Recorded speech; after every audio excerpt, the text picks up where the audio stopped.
Ora, boa noite. Está a ver a partir deste momento a grande entrevista. Esta noite vamos falar de questões de ordem jurídica e, quiçá, também políticas, mas é o jurídico que vai, de resto, dominar esta noite de entrevista. Na grande entrevista de hoje temos o Dr. Esteves Hilário, professor de Direito Constitucional na Faculdade de Direito da Universidade Católica e um comentador, quer na rádio, quer na televisão, portanto, uma autoridade competente com quem vamos falar sobre questões de direito. Boa noite, doutor. Boa noite, muito obrigado pelo convite.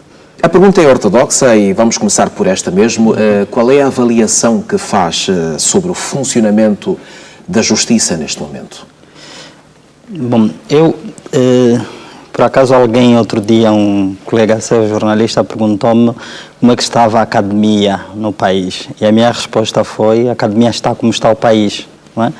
E como é que está o país? Pois, esse se calhar é uma coisa que cada um dos nossos telespectadores terá uma opinião própria. A justiça reflete o que temos de país. Na verdade, nós tivemos ao longo... Há um contexto histórico do nosso sistema judicial, judiciário, que tem que ser visto, não é? E dito para os nossos telespectadores. Nós herdamos da era colonial um sistema de justiça que foi completamente desmontado e os mais velhos saberão que os atores da justiça no tempo colonial eram essencialmente portugueses ou de outras colônias que vinham para Angola para exercer funções judiciais, cabo-verdianos, santomenses.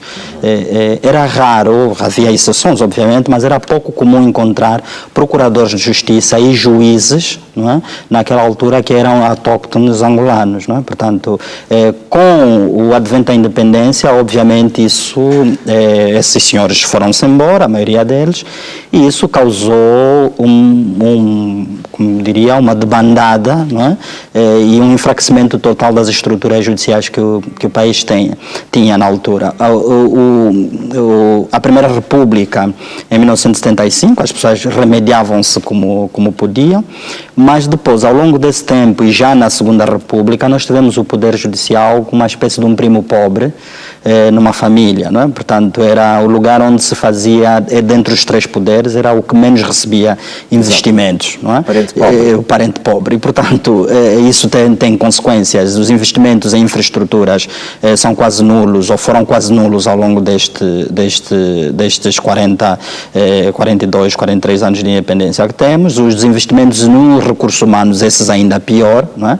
Portanto, nós hoje estamos a sentir o reflexo eu diria, em política pública, chama-se isso desinvestimento, não é? Portanto, nós, ao invés de investirmos para crescer, nós desinvestimos, ou seja, hoje estamos a sentir as consequências disso. Temos um poder judicial que se adequa à realidade do país, à realidade do investimento que foi feito. Houve pouco investimento, quase nenhum, e hoje temos recursos humanos escassos. Isso se está a sentir nos tribunais? E nos tribunais, estamos a sentir nos tribunais, na Procuradoria-Geral da República, refiro a magistrados, mas também refiro a pessoal de apoio às magistraturas, estou a falar de pessoal como escrivãos e outros oficiais de justiça, que nós efetivamente temos poucos e de qualidade que precisa de aprimoramento, ou seja, é preciso um aprimoramento constante dos oficiais de justiça e sem esquecer dos advogados, né, que também fazem parte do sistema de justiça. Exatamente.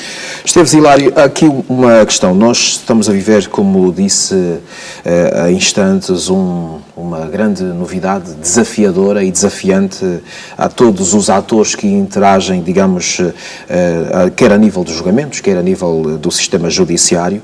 O julgamento, ou então o envolvimento de figuras consideradas mediáticas em vários processos, como temos estado a acompanhar aqui, digamos, na praça pública, em alegados casos de corrupção, essas individualidades são, digamos, apontadas nesta perspectiva. Pergunto, isto pode ser considerado como o tal duro teste que está a ser, digamos, feito ao sistema angolano de justiça? Sim, com certeza, não é? Com certeza absoluta. Nós temos aqui dois momentos. O primeiro que é um momento de natureza mais política, não é? Que é a devolução da normalidade institucional do país, não é? Portanto, nós tivemos um país que ao longo desses anos todos, se nós ouvimos falar, olha, note que a maioria dos angolanos tomou conhecimento, tomou contacto com a figura do peculato nesses últimos tempos, não é? Várias pessoas me param na rua e pessoas leigas em direito que me perguntam, mas o peculato entrou, isso foi criado quando? O que é o peculato? Quer dizer, é um tipo penal que sempre existiu, mas que nunca foi aplicado. Nunca foi aplicado não porque não tivesse razões ou não houvessem razões para ser aplicado, é que foi sendo negligenciado pelas razões políticas que todos nós conhecemos. Nós estamos a sentir uma devolução do país à normalidade institucional. E isso tem desafios... Vale agora esclarecer o peculato, o que é que é? Quando é que estamos perante um crime de peculato? O peculato, na verdade, é um crime, são os chamados crimes de responsabilidade, não é? Que são os crimes específicos que só podem ser cometidos por indivíduos que tenham o exercício de função pública, ou seja, a gestão da coisa pública. Portanto, amplamente falando, é a má gestão da coisa pública para interesses, transformando para interesses próprios ou de terceiros que sejam próximos à pessoa envolvida. Portanto, isso sempre existiu no nosso país. O que nós estamos a ver hoje é que, efetivamente, trazer essas pessoas, figuras mediáticas, para os bancos dos réus, e ainda não temos muito, temos alguns casos que já foram constituídos arguidos, outros já são réus em processo, nós assistimos um teste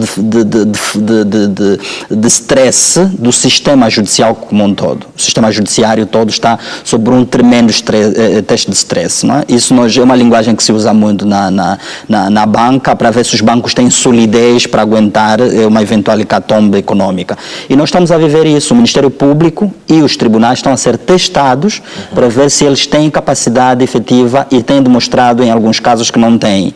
Por quê? Porque, como disse inicialmente, não houve investimentos e isso é visível, mas há aqui, por outro lado, uma consciência jurídica da população que se vai criando à mercê de nós trazemos para o noticiário, não é? Das televisões e das rádios, dos jornais e das redes sociais de maneira geral, exatamente, trazemos o tema, não é? Portanto, para o debate público. Agora, há aqui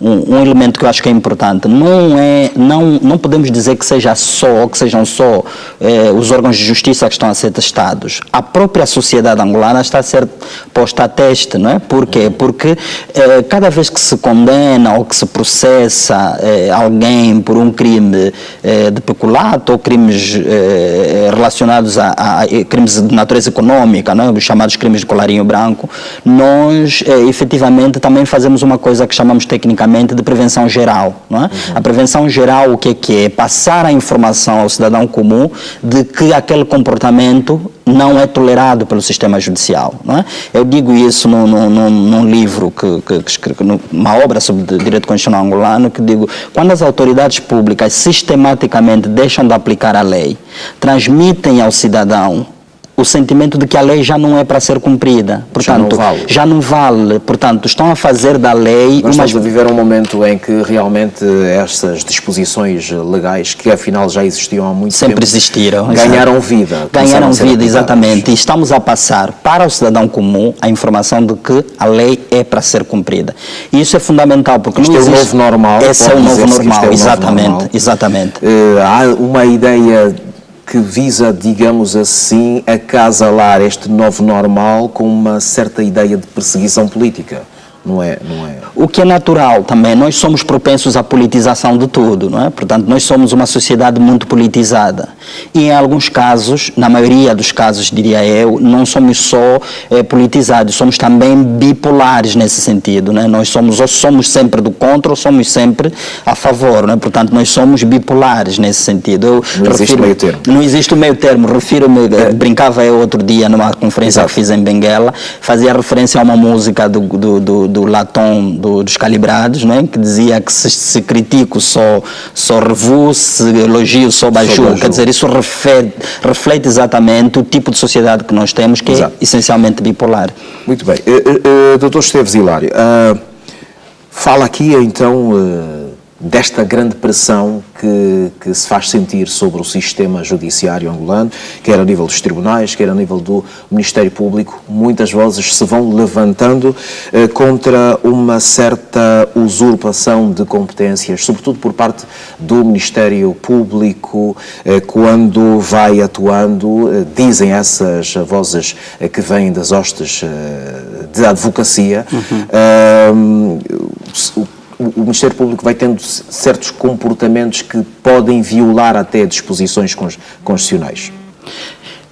É assim, a Constituição é sempre um documento passível de ser violado, não é? Porque ela beira muito a questões de natureza política. O político e o jurídico misturam-se muito quando se trata de assuntos de natureza constitucional. E essa é uma questão que estamos todos num processo de aprendizagem. O Ministério Público precisa se reinventar para os novos tempos que Angola está a viver. Tem havido excessos, não é? Isso é inquestionável, mas também tem havido práticas que, embora sejam legais, isso é que é importante, embora sejam legais, elas são efetivamente injustas, não é? Portanto, como é que eu diria, por exemplo, em 2009, 2010, mais ou menos, estávamos na época em que se discutia a alteração da Constituição, a aprovação da Constituição de 2010. Eu levantava a questão de dizer que não entendia de bom direito, num Estado de Direito, que o Ministério Público tivesse a competência para decretar prisões. Naquela ocasião, estou lembrado que algumas vozes se levantaram, inclusive alguém chamou-me de analfabeto jurídico, disse: o senhor não entende nada de direito. Hoje está-se a provar que efetivamente tinha razão naquela altura. Então, o que é que está mal? O que é que está mal? O que está mal é o que ficou consagrado na nossa legislação, porque o Ministério Público, em vários momentos, coloca-se numa posição de ter interesse específico na ação. Portanto, o Ministério Público tem interesse. Note, o Ministério Público é o principal ele que acusa, não é? Portanto, tem o monopólio deste direito, não é? Portanto, do Estado. Exatamente, ele é que formula, oferece a acusação, mas ele também investiga, e sendo investigador, ele tem interesse em facilitar a sua investigação. E em muitos casos, esse processo de facilitar a investigação do Ministério Público pode fazer com que o Ministério Público, que são homens, entenda, é humano, pode fazer com que, no afã de querer facilitar o seu trabalho, aplicarem medidas que acabam por ser nocivas aos dizer que às vezes o Ministério Público atua como jogador e árbitro ao mesmo tempo. Não é às vezes, sempre, não é? Portanto, no caso da ação penal, o Ministério Público, já dizíamos nós naquela altura, que acaba por ser árbitro e jogador. Portanto, nós entendemos que seria, para as medidas de coação, devia haver um juiz, que é um terceiro, portanto, não é parte na discussão, porque de um lado temos um acusado, temos o Ministério Público que o acusa e temos um advogado que defende. Exato. Portanto, temos que ter um terceiro, porque nós estamos aqui a tratar de cercear direitos fundamentais. De instrução, certo? Podíamos chamar o que quiséssemos, não é? Na altura alguns diziam mas que existisse não é? Portanto, hoje temos o juiz de turno, mas que na verdade não é a mesma coisa. Da legislação, deverá o nosso sistema evoluir para aí, para criar esta figura e acabar com...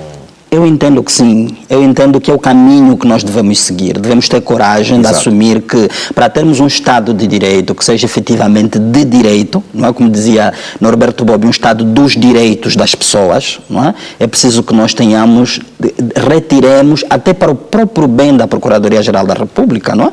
Retiremos-lhe a competência de prender as pessoas. Bom, mas neste momento, não havendo esta figura, quem é que deve fazer esse papel? De acordo com a legislação que temos, não é? Hoje o Ministério Público faz, mas um juiz de turno aprecia, não é, a legalidade das medidas de coação aplicadas pelo Ministério Público. O juiz de turno? De turno, exatamente. O que não temos? Temos, em alguns lugares não temos, não é? Obviamente, porque estamos diante de uma complexidade. Temos um país que é vastíssimo, não é? Com 25 milhões de habitantes, com 26, por aí andamos, portanto, com um número exíguo de procuradores e um número exíguo de juízes.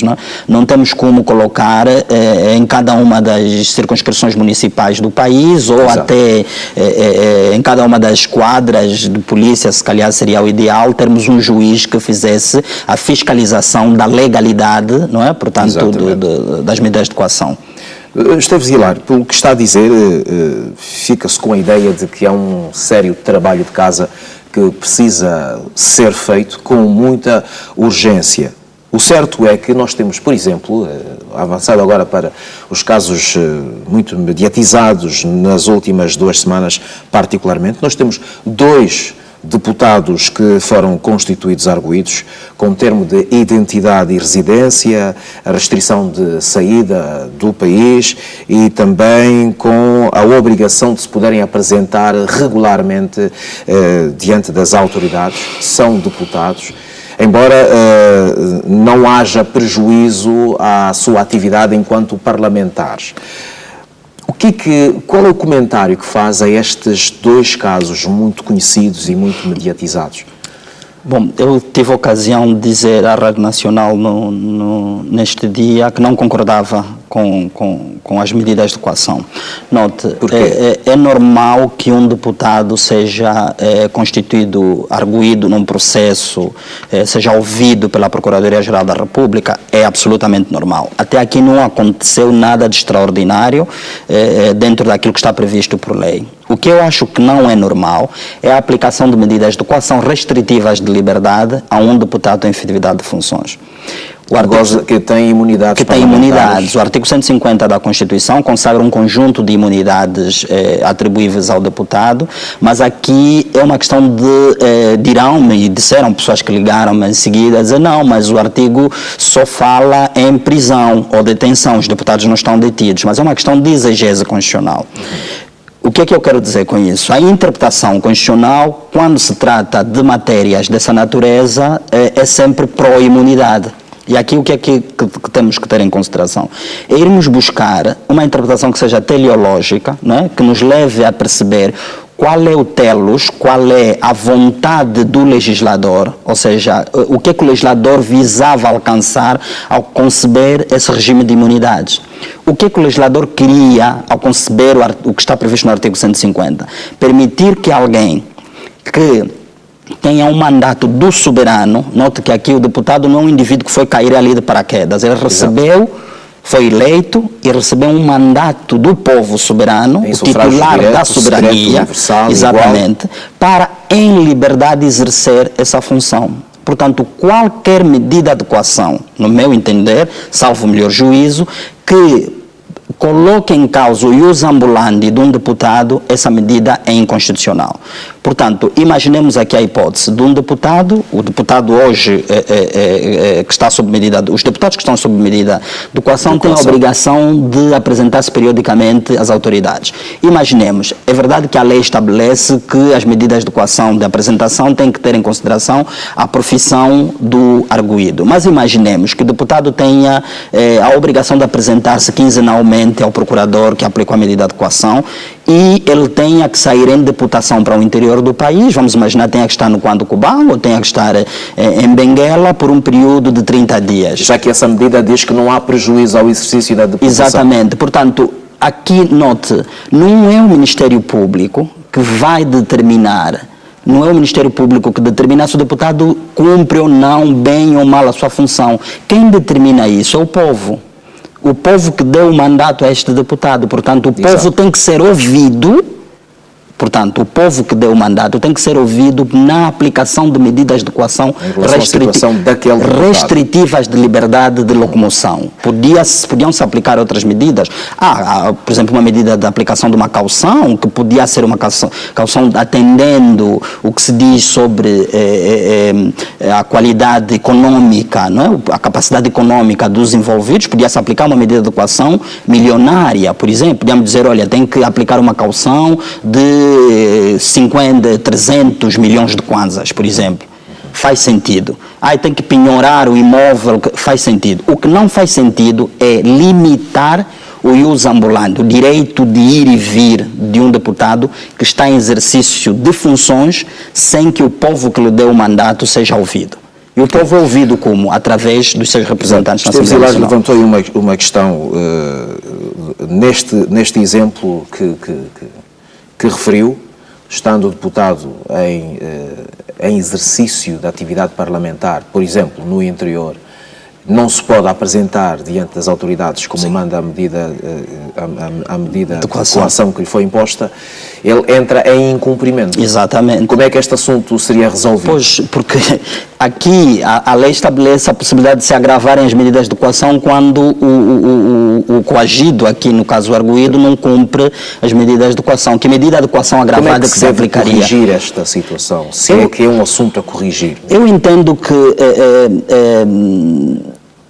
na verdade é assim, todos os angolanos, salvo raríssimas exceções, estamos muito satisfeitos com o sentido que o país está a tomar, no sentido de que não hajam intocáveis, o país precisa tomar um rumo de um Estado de Direito, mas para ser um Estado de Direito tem que haver respeito pelas prerrogativas da Constituição que nós mesmos aprovamos. Exato. Não é? Portanto, aí eu entendo que a Assembleia Nacional devia se manifestar em relação a isso. Não é? Eu gosto muito do... Mas é que a Assembleia Nacional continua muda perante todo este cenário. Exatamente. Tem 2 parlamentares envolvidos com a situação de justiça.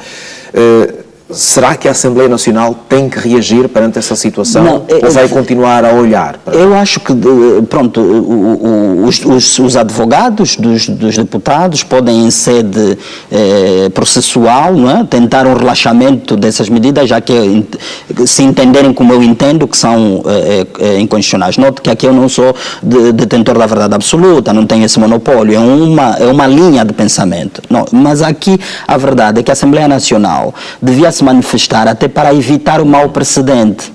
Porque aqui eu gosto muito de uma expressão que os brasileiros utilizam, dizem que o pau que bate em Chico também bate em Francisco. Portanto, hoje é o deputado X, amanhã será um outro deputado. Portanto, é preciso que a Assembleia Nacional se manifeste no sentido de fazer valer a soberania que recebeu do povo, não é? Portanto, a Assembleia Nacional é um órgão de soberania e, portanto, tem que se fazer valer a soberania que recebeu do povo.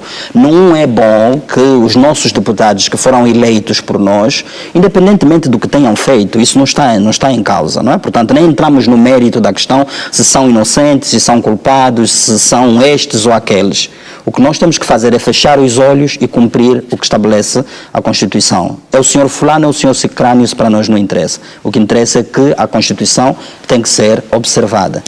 O certo é que o país está a viver uma realidade, por assim dizer, nova, até porque nós vamos ter daqui a pouco começa a vigorar, isto se já não começou, salvo se já tiver sido publicada em Diário da República a nova lei penal e as normas instrumentais que lhe acompanham. Estamos a viver uma realidade nova que implica uma nova maneira de abordar a questão do direito. Qual deve ser, nesta altura, a postura da sociedade face a este complexo jurídico ou constitucional acabado de se formatar no país? Bom, a primeira medida é uma medida aqui de natureza política, não é? Nós temos que dizer que é um sentimento que não é só nosso, enquanto angolanos. O exterior do país também olha para nós assim. É fácil olharmos agora para o ranking dos países, o ranking da transparência internacional, né? Angola sobe essencialmente 2 ou 3 lugares, não é? No sentimento de corrupção entre os países mais corruptos, ou seja, deixa, nesse caso, deixa de figurar entre os países mais corruptos. Não que a corrupção tenha acabado, isso nem eu imagino que acabe. O que está a acontecer é que há efetivamente um virar de página no sentido de que a impunidade está, como disse o próprio presidente João Lourenço, a impunidade tem os dias contados. E o povo começa a sentir que efetivamente não há intocáveis e o país está menos impune do que estava há 2, 3 anos para cá. Isso... Qual é o sinal que vem daí? O sinal que vem daí é que nós todos precisamos aprimorar-nos. Todos. E há aqui um elemento que é fundamental. O cumprimento das leis, que é aquilo que é a exigência do Estado de Direito, depende em grande medida do grau de instrução, do grau de educação e de conhecimento jurídico que as pessoas têm. Portanto, se eu pego numa viatura e ponho-me na estrada sem saber que um sinal vermelho com uma seta a indicar nesse sentido, ou seja, com um traço no meio, significa a proibição de entrar, não é? Portanto, eu inocentemente entro, não é? Violando a lei. Portanto, é um pouco isso. As pessoas precisam saber que as leis existem, precisam saber que elas têm que ser cumpridas e, acima de tudo, precisam saber que o incumprimento dessa lei acarreta uma sanção. Portanto, o que nós vemos aqui é que essa é uma cultura que nós não temos. De Cabinda ao Cunene, todos mais velhos, mais novos, enfim, temos que reaprender a maneira como nós lidamos com a lei. E quando eu digo isso, por exemplo, ao longo desse ano já ouvimos relatos vários de excessos da polícia, por exemplo, não é? Um polícia que espancou uma pessoa até a morte. Eu conto essa questão. Tive um grupo de estudantes, quando dava a disciplina de Direitos Fundamentais, que é direito constitucional, e disse-me outro dia um estudante que era alto funcionário dos serviços de investigação criminal, que ele não concebia a ideia de se chegar à verdade material sem que houvesse tortura. Diz, professor, é impossível nós obtermos a verdade se não torturarmos o indivíduo. Exato. Portanto, é um indivíduo que é um agente do Estado, não é? Portanto, mas esse indivíduo não tinha conhecimento de que a Constituição veda em absoluto a tortura, que as provas obtidas mediante tortura são inválidas no processo. Portanto, não é que ele fosse uma pessoa má, é que ele cresceu profissionalmente. Exato. Num ambiente que era propenso a essas coisas e, portanto, exato, todos nós precisamos melhorar. Voltando a este assunto que envolve para já parlamentares, porque é aqui uma pergunta que preciso mesmo de fazer. Quando um deputado é constituído arguido, que direitos desse deputado devem ser observados, respeitados?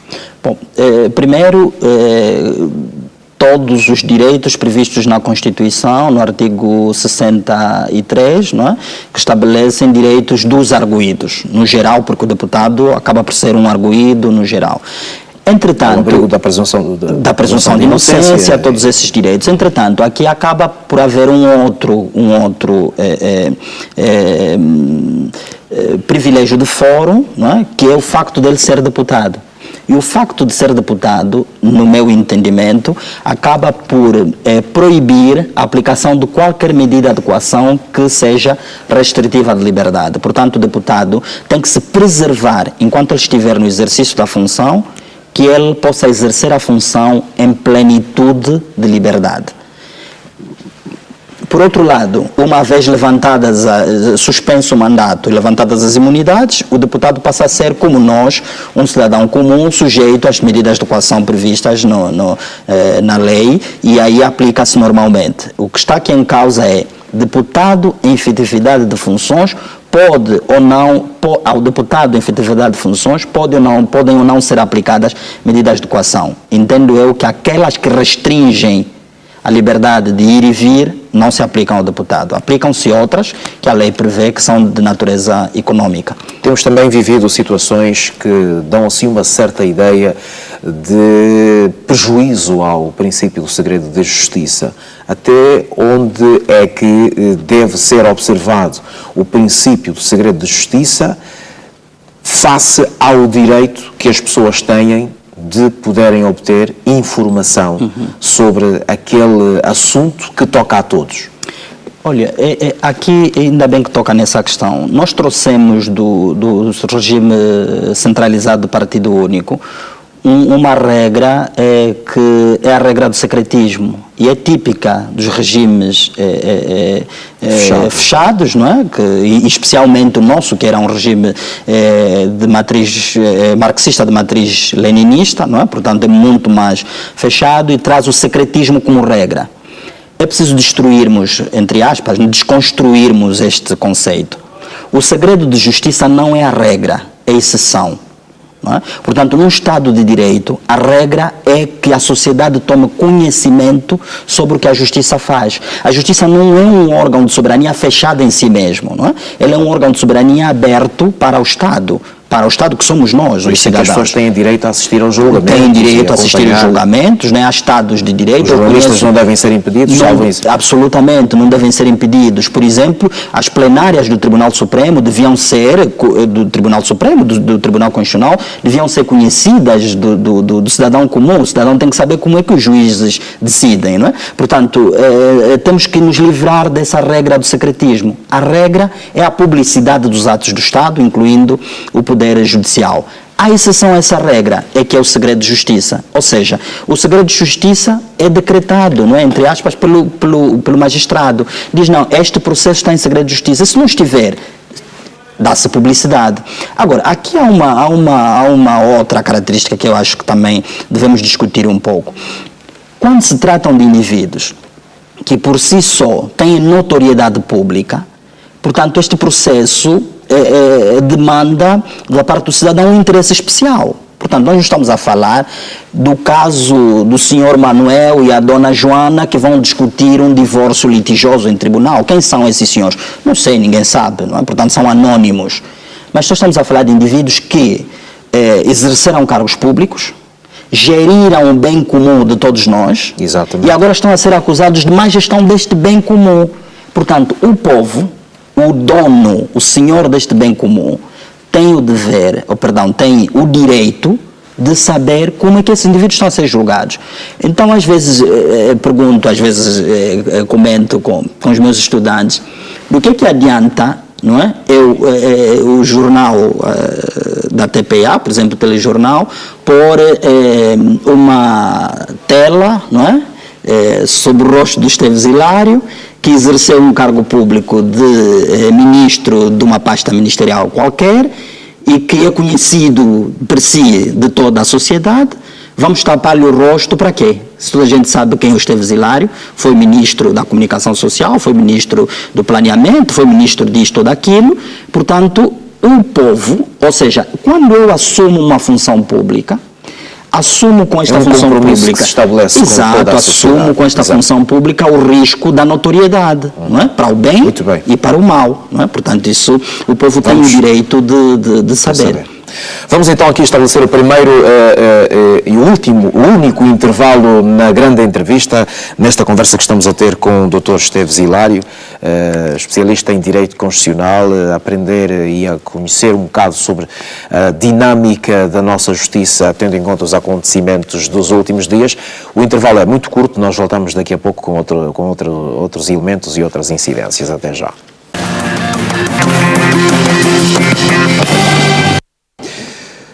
Está a ver a grande entrevista da televisão pública de Angola. Esta noite temos connosco Esteves Hilário, constitucionalista, professor de Direito Constitucional na Universidade Católica de Angola e um comentador habitual na praça pública sobre questões de direito. Dr. Esteves Hilário, há aqui uma questão. Há muito que o Presidente da República vai reiterando a necessidade de a Justiça fazer o seu papel. E eu pergunto, nesta altura, o que nós vemos é a Justiça a realizar uma série de ações no sentido de pôr cobro a situações que foram sendo despoletadas à maneira que o país foi avançando neste objetivo. Pergunto, o Ministério Público, que é o grande ator do momento, está a realizar um trabalho. Este trabalho responde ou não a este desiderato que, digamos assim, está no ar? Bom, é assim, eu primeiro tenho que dizer que o Ministério Público está fazendo um trabalho brilhantíssimo. Brilhantíssimo em que sentido? De acordo com os meios de que dispõe, não podia fazer melhor. Ou seja, o Ministério Público tem estado a fazer um trabalho brilhantíssimo nesse capítulo e o país, as pessoas estão a notar. Aqui há, como eu disse inicialmente, para essas questões jurídicas, há uma dimensão política disso tudo. E há aqui um ator político, que é o Presidente João Lourenço, que a maioria dos angolanos que depositaram a confiança no voto no Presidente João Lourenço devem, pelo menos, estar satisfeitos porque efetivamente nota-se que tem cumprido com o que prometeu. E cumprir com o que prometeu passa necessariamente por entregar a César o que é de César, não é? Portanto, estamos a falar da justiça. Nota-se aqui claramente, pelo menos é a leitura política que eu faço, que não há uma intervenção do poder executivo, não é? Do chefe de Estado do país, no poder judicial. Agora, é natural que as pessoas levantem questões... Apesar de haver uma certa tendência, sobretudo na praça pública, de associar...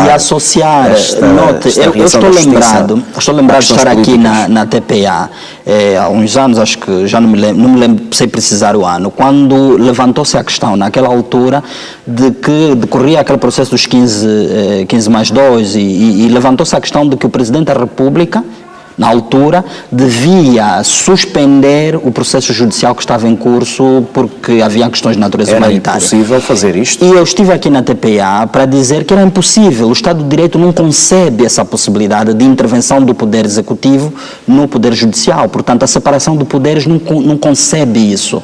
Agora, dir-me-ão os senhores, os nossos telespectadores, perguntar-me-ão, mas então, se não é necessariamente, ou seja, se o Presidente da República, enquanto titular do Poder Executivo, não pode intervir na ação da Justiça, por que é que nós dizemos hoje que o Presidente João Lourenço tem um papel importante nisso?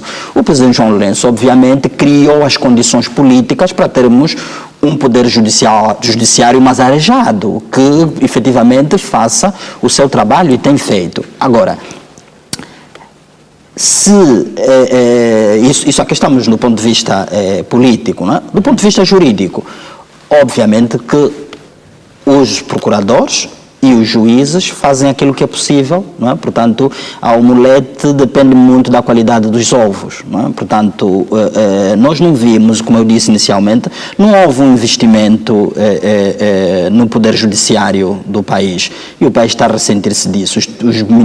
Os procuradores têm feito dentro daquilo que a lei estabelece. Aqui é importante, se calhar, regressarmos aqui a uma questão.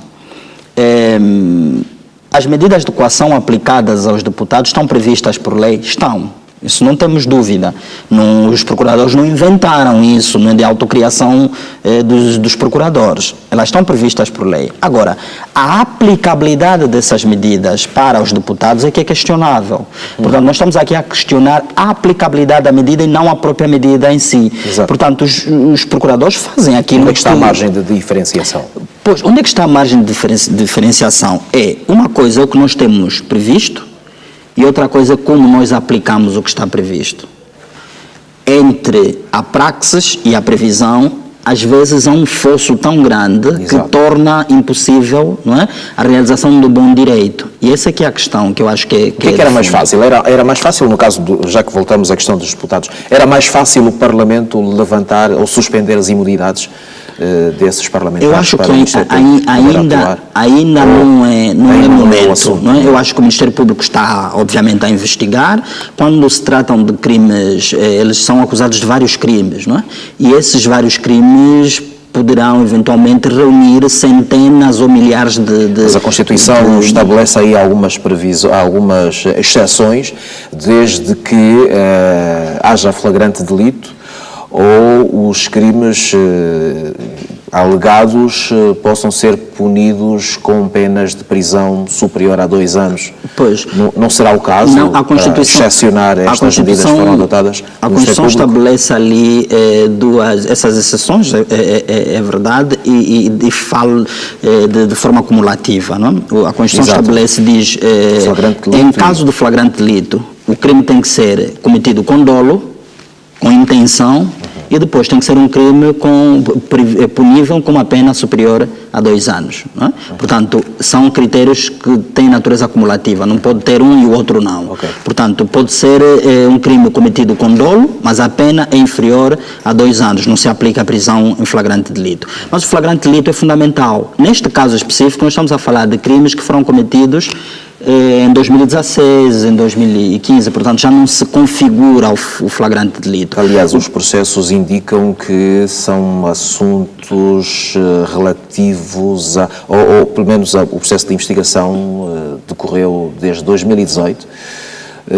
portanto assuntos muito recentes. Sim, quer dizer, o assunto é recente, obviamente, mas os crimes foram cometidos na vigência do exercício de funções de gestão do erário público, que aconteceu antes das eleições de 2017. Ora, neste caso, eu entendo que podiam ser aplicadas medidas de coação de natureza econômica e encaminhar imediatamente o processo a tribunal para que se ofereça então a denúncia e haja um despacho de pronúncia que vá à Assembleia Nacional.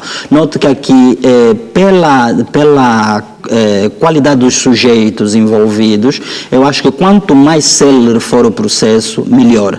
Melhor para quem? Melhor para os próprios envolvidos, né? Mas também melhor para a sociedade. Por quê? Porque não podemos passar a impressão ao cidadão como que este processo, duas impressões que eu acho que são absolutamente nocivas aqui. Primeiro, que é um processo de natureza política, não é um processo de natureza jurídica, portanto estão a ser processados porque cometeram crimes, ou seja, porque supostamente cometeram crimes, e não porque são políticos. Não é? Porque podemos aqui primeiro passar a impressão de que são políticos desafetos ao titular do Poder Executivo e por isso vão ser processados. E aqui ouve-se muito nas redes sociais dizer, mas a justiça é seletiva e nesse sentido. É bom esclarecermos isso. Os indivíduos são processados não porque são políticos, são processados porque presumivelmente cometeram crimes. Esse é um elemento. O outro elemento é que não podemos, e aqui o papel da justiça na celeridade, para não passar a imagem ao cidadão que isso tudo é um fait divers, ou seja, estamos a distrair o povo para efetivamente nada acontecer. Portanto, como é que nós chegamos a essa conclusão? Ou o povo vai chegar a essa conclusão? Quando as pessoas começarem efetivamente a ser julgadas e condenadas, e começam a perceber que a impunidade deixou de existir. Não é? Portanto, o presidente disse ao longo da sua campanha, e tem reiterado nos vários discursos, que a era da impunidade acabou. Mas a era da impunidade acabou para quem? Para o cidadão que furta um telemóvel, não é? Ou que rouba um telemóvel, mas também acabou para aquele cidadão que desviou o erário público que era para comprar o quartem para as pessoas no E fica-se com a ideia de que o Parlamento é o lugar onde ficam resguardados aqueles que estão a ser perseguidos pela Justiça. Agora vou-lhe colocar a pergunta nos seguintes termos. Sinto, por todas as explicações que o Dr. Esteves Hilário deu aqui, que o Parlamento é um ator importante para, digamos, facilitar o processo. Despir os parlamentares envolvidos das suas imunidades. Agora vamos imaginar que a Assembleia Nacional, os deputados, digam não, digamos assim, a esta possibilidade de despir os seus colegas das imunidades. Qual vai ser o papel do Ministério Público se isto acontecer? Bom, aqui primeiro é preciso entendermos que isso é possível acontecer. Que os nossos telespectadores percebam que isso é possível acontecer e se isso acontecer não é nenhuma hecatombe, o mundo não acaba por isso. O Parlamento é importante, é fundamental, mas aqui os próprios deputados envolvidos também têm uma palavra importante a dizer, que seria, por exemplo, o indivíduo que tem certeza da sua inocência, não é? Portanto, eu diria, olha, meus senhores, antes mesmo que o Parlamento decida, escreva ao Parlamento, peço a suspensão do mandato para responder à Justiça como qualquer cidadão. Isso é possível se o indivíduo tiver ciência de que efetivamente não cometeu os factos que lhe são imputados. Eu vou, de peito aberto, vou apresentar-me à Justiça para provar a minha inocência. Não é? Portanto, isso é uma característica que não é uma obrigação, mas é um dever cívico das pessoas envolvidas, não é? Portanto, estamos a falar que são indivíduos que exerceram... Aliás, previsto na Constituição. Previsto na Constituição, porque estamos a falar de indivíduos que receberam um mandato do povo. A realização da justiça. Exatamente. Então, eu prometi, ao jurar, ao assumir o cargo de deputado, prometo cumprir a Constituição e, obviamente, quero que o meu país tenha uma justiça célere e que as coisas se esclareçam. Então, digo, olha, meus senhores, antes mesmo que vocês decidam aqui no Parlamento, eu assino aqui um papel, dizer, olha, suspendam aqui o meu mandato, eu volto se for absolvido, porque serei absolvido, porque tenho ciência de que os factos que me são imputados não são provados, não são verdadeiros. Isso é uma possibilidade. possibilidade. Há outra possibilidade, que eu deduzo que seja, aqui sem querer fazer futurologia, mas deduzo que seja a que vai acontecer, é os parlamentares serem submetidos a uma discussão no plenário da Assembleia Nacional para que se retirem, suspendam os mandatos. Noto que na história do nosso país isso já aconteceu algumas vezes, não é? Portanto, estaremos lembrados todos, o deputado Filipim Galando Vítor, de feliz memória, que suspendeu o mandato e foi responder junto ao Tribunal Supremo, não é? Lembram-se disso, lembraremos-nos disso. Portanto, o Parlamento pode retirar as imunidades dos deputados e colocá-los à disposição do Tribunal Supremo. Mas também podem os deputados entender que não há matéria. O que é que acontece? Se isso acontecer, o processo vai para arquivamento. Fim do mandato, se os crimes não prescreverem, os deputados vão responder, ou seja, os indivíduos, aqui não mais deputados, se não forem reeleitos, vão responder normalmente. Portanto, estamos aqui a imaginar que estas pessoas que hoje são deputados, estão arguidos no processo, estes processos vão para despacho de pronúncia junto ao Tribunal Supremo. Comunica-se à Assembleia Nacional, que faz uma discussão no sentido de suspensão dos mandatos. A maioria dos deputados entende que não quer suspender o mandato destes dois deputados. Podem eles ainda assim ser réus no processo? Não. Por quê? Porque a Constituição estabelecer a imunidade coloca uma armadura ao deputado para que o deputado não seja submetido a um outro órgão de soberania para ser julgado. Portanto, estamos aqui diante de uma situação de, de separação de poderes. Mas isso não quer dizer que se configurará aqui impunidade, ou seja, que os factos nunca mais serão julgados. Não, eles só ficarão suspensos, ou o processo ficará suspenso, enquanto o deputado for deputado. Uma vez que termina o mandato, tem que lutar para ser reeleito, porque se não for reeleito, é chamado junto do tribunal, responde como respondem todos os outros cidadãos. Nós estamos neste momento a desenvolver-se o julgamento do caso burla tailandesa e levanta-se muito a questão do tradutor. A língua está a levantar muita polémica no desenrolar deste processo. O que é que deve ser aqui salvaguardado, que não deverá estar a ser salvaguardado neste momento? Bom, eu diria, eu não gostava de estar na pele do tribunal nessa situação. O tailandês, a língua que falam as pessoas, é uma língua que, em verdade, é muito distante, não é? Muito distante do nosso dia a dia angolanos. Podia ser inglês, francês, espanhol, que são línguas que facilmente encontra-se um cidadão por ali que fala fluentemente. Pelo que eu percebi, quais são os direitos que ficam reduzidos face a essa situação? Fica reduzido o direito à ampla defesa, não é? Portanto, o direito à ampla defesa, o direito ao contraditório, que é a possibilidade do indivíduo entender as acusações, não é? E fazer contradita, não é? Como diriam os latinos, fazer contradição àquilo que lhe está a ser imputado. Neste entendimento, meu entendimento, que fica um pouco cerceado aqui o direito de defesa. Agora, é preciso encontrar soluções e nós, efetivamente, podíamos perguntar, os tribunais em Angola têm tradutores juramentados de todas as línguas? Estamos a falar do indivíduo que está a ser processado, ou seja, que fala tailandês, não é? Mas podíamos estar a falar do indivíduo que fala Angoia, por exemplo, que está a ser ouvido aqui pelas autoridades. Nota que às vezes até o indivíduo expressa-se em português, mas expressa-se melhor em Goia, ou expressa-se melhor em Kikongo, ou entende melhor Lingala. Mas o indivíduo fala português, mas eu me sinto mais confortável se me fizerem as perguntas na minha língua materna. E, portanto, o tribunal, no afã de se fazer a ampla defesa do cidadão, tem que disponibilizar um tradutor. Vou dizer, mas o indivíduo, ele até fala português, fala, mas ele prefere falar numa outra língua. E isso tem que ser, um direito que assiste aos arguidos previstos na Constituição. Dr. Esteves Hilário, o país está, como disse, a viver tempos difíceis, mas também bastante desafiadores.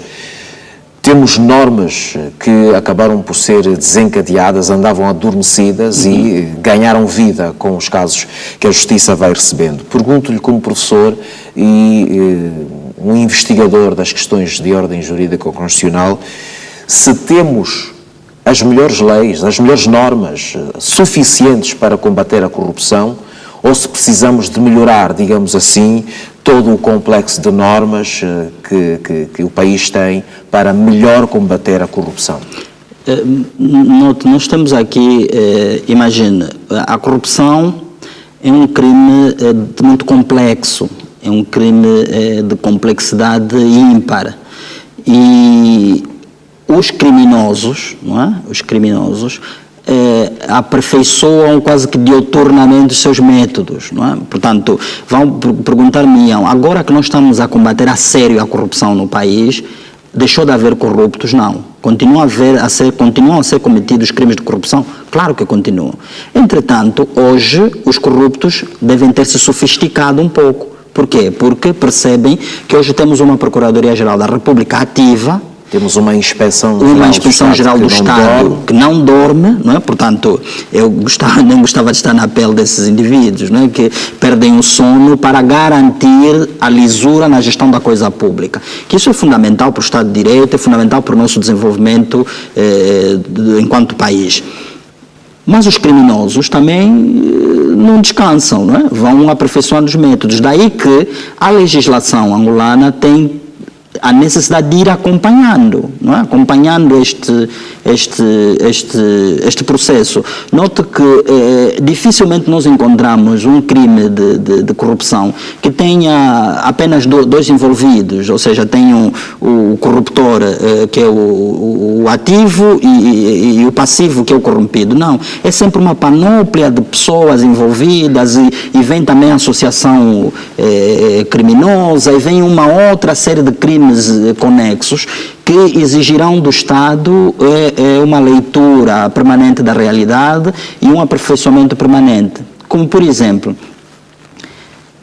eu acho que nós já estávamos em altura de começar a pensar na figura da delação premiada. Não é? Que a delação premiada, o exemplo que os brasileiros fizeram, desenvolveu todo o processo da Lava Jato, teve sucesso graças à delação premiada. Não é? Portanto, eu perguntar àquelas pessoas que queiram, em troca da verdade, não é? Exato. Uma diminuição da pena. Ou seja, eu e o meu amigo Cosi andamos a cometer este e aquele crime, mas eu sei que, pronto, vou aqui apanhar uns 30 anos de prisão, 24 anos de prisão, mas pronto, vou dizer, não, eu vou entregar aqui, vou entregar as coisas, vou dizer como é que cometemos o crime, vou facilitar a justiça, em troca, por favor, reduzam a minha pena. Isso facilita o trabalho da Procuradoria-Geral da República, facilita o trabalho dos tribunais, e quem ganha? Ganha efetivamente o país. Mas ganha efetivamente o país porque, muito importante, isso é importante que se diga, é verdade que é fundamental que nós tenhamos um combate cerrado contra a corrupção, mas é também importante que nós consigamos perseguir as vantagens econômicas obtidas através dos crimes de corrupção. Portanto, se nós dissermos um indivíduo é corrupto, cometeu este crime, é fundamental que nós, ao condenarmos esse indivíduo, tenhamos também capacidade de reaver, não é? Portanto, aquilo que foi o benefício que ele obteve do crime de corrupção, que estou a falar dos dinheiros, dos bens, do patrimônio que acumulou por causa do crime de corrupção. Isso eu acho que é uma coisa que é muito importante. E daí o aperfeiçoamento das leis, como tivemos agora a lei de repatriamento de capitais, não é? Portanto, que é uma norma que já sinaliza neste sentido. Doutor, a UNITA tem estado a defender reiteradas vezes a necessidade de o governo dever ser melhor fiscalizado através do Parlamento. É justo ou não? Eu entendo que é justo, a reclamação em si é justa. Entretanto, ela é um pouco falaciosa. Em que medida? Em que medida? Porque o acórdão do Tribunal Constitucional que se reivindica, ele não cerceia, não limitou a principal função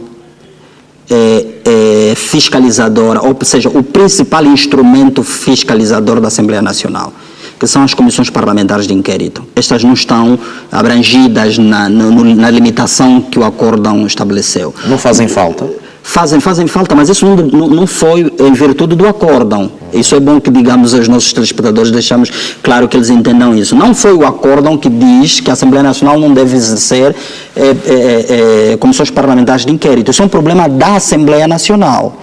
Portanto, os deputados têm que reunir, de acordo com o regimento da Assembleia Nacional, condições para moverem comissões parlamentares de inquérito, que é a principal função, ou o principal instrumento de fiscalização da ação executiva. Obviamente que há a aprovação da Conta Geral do Estado, a deputação, que a visita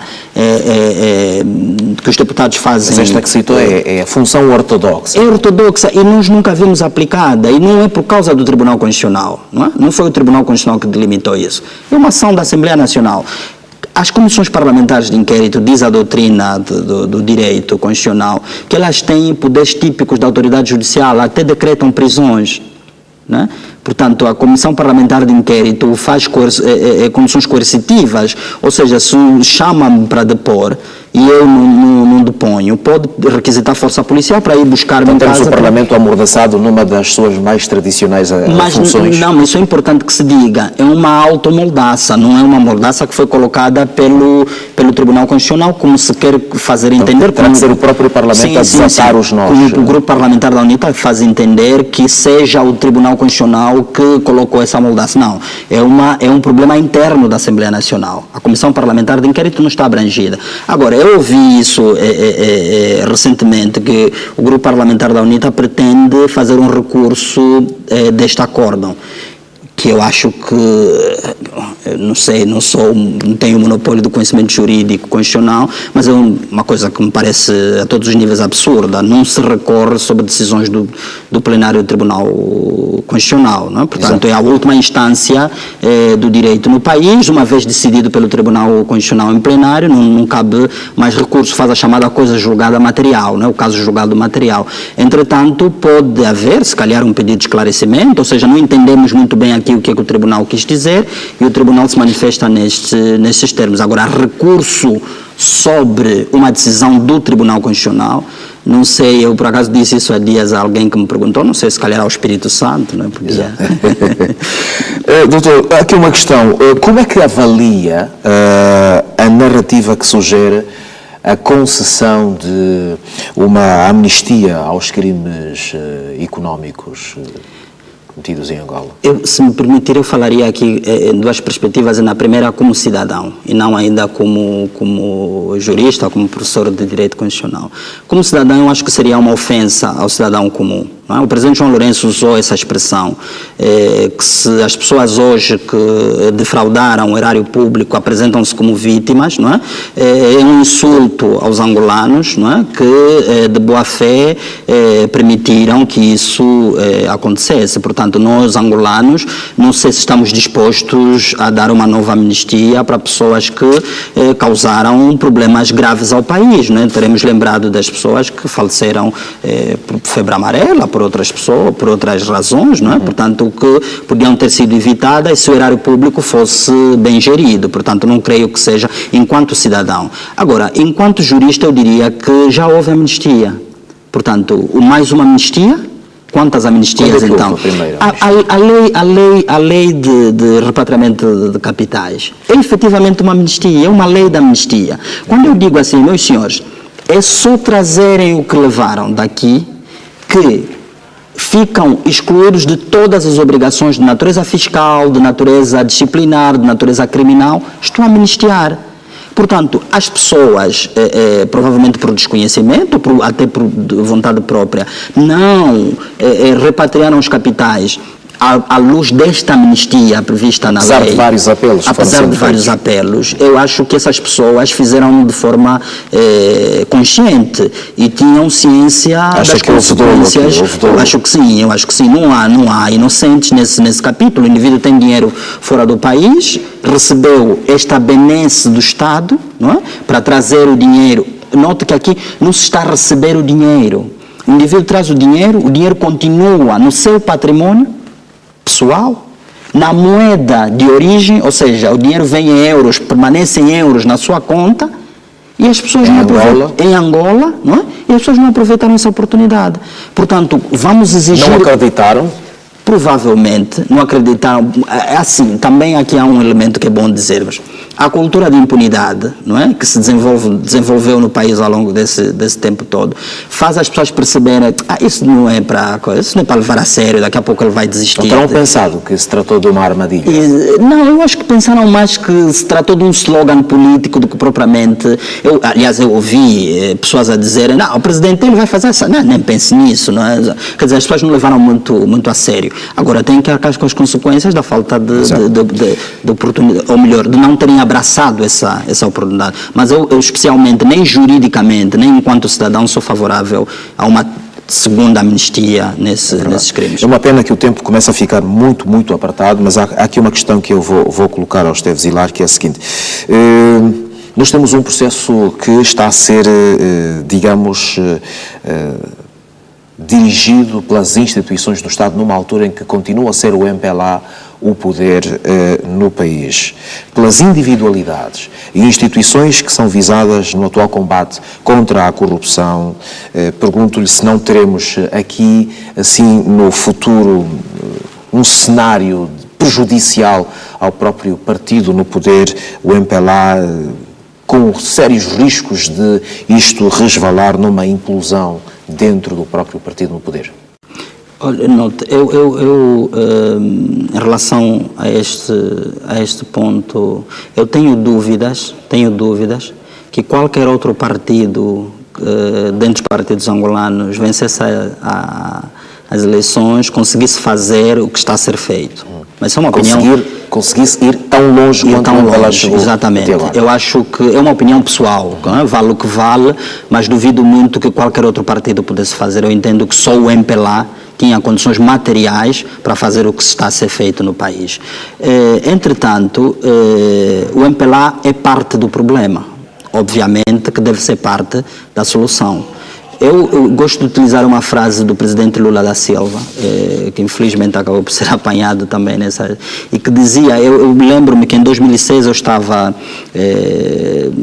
a estrear-me nas lides da advocacia no Brasil, quando se deu o grande caso do Mensalão. E o presidente Lula da Silva perdeu toda a elite política da sua entourage nesse processo, né? Vários ministros foram detidos. E o presidente Lula da Silva disse uma frase que eu acho que é emblemática. Para combater a corrupção vai ser preciso cortar na própria carne e sentir a dor. E o MPLA tem que cortar na própria carne e sentir a dor. É o que está a acontecer. É o que está a acontecer. O próprio presidente João Lourenço, quando assumiu, no discurso da assunção do partido, disse de forma muito clara, nós vamos levar a sério o combate à corrupção, nem que para isso os nossos camaradas sejam os primeiros a cair. Portanto, só o MPLA podia fazer isso. Não é? Portanto, eu entendo que... Se fosse um outro partido, isto revestiria a forma de vingança política? Pois podia eventualmente se levantar essa questão, não, é vingança. Eu não sei se haveria condições materiais e políticas né, para se fazer esse combate. Eu entendo que o MPLA deve olhar para isso como uma virtude e não como um defeito. Note, é um processo é um ato de contrição do MPLA, não é? Por minha culpa, ou seja, o MPLA assumir a culpa, fazer a minha culpa, erramos, não é? Mas estamos aqui dispostos para corrigir o erro. Isso eu acho que é uma coisa que é muito rara nas democracias, não é? Os partidos políticos virem a público e assumir que erraram e que querem, não só assumir... Mas está mais uma natureza peculiar da Eu acho que sim. Nesse capítulo especial, eu acho que o MPLA, esse ato de contrição do MPLA deve ser aplaudido e espero que continue por esse caminho, no sentido de... Porque o MPLA... assim como os outros partidos, né, são um patrimônio dos angolanos.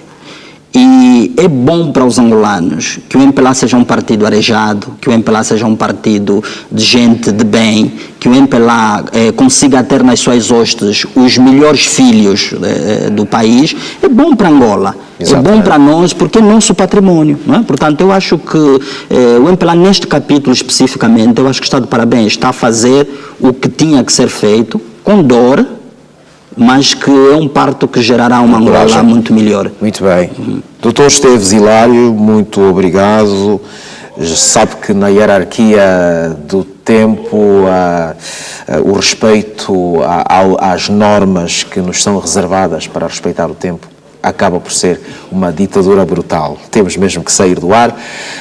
Acredito que os nossos telespectadores sentiram-se muito bem acompanhados ao longo destes cerca de 60 minutos de conversa sobre questões de direito que animam a nossa vida aqui como nação, com o Dr. Esteves Hilário, professor de Direito Constitucional da Universidade Católica de Angola. Muito obrigado, até uma próxima oportunidade. Eu que agradeço e um abraço extensivo a todos os nossos telespectadores. Obrigado pela audiência e pela paciência de nos ouvirem. Obrigado.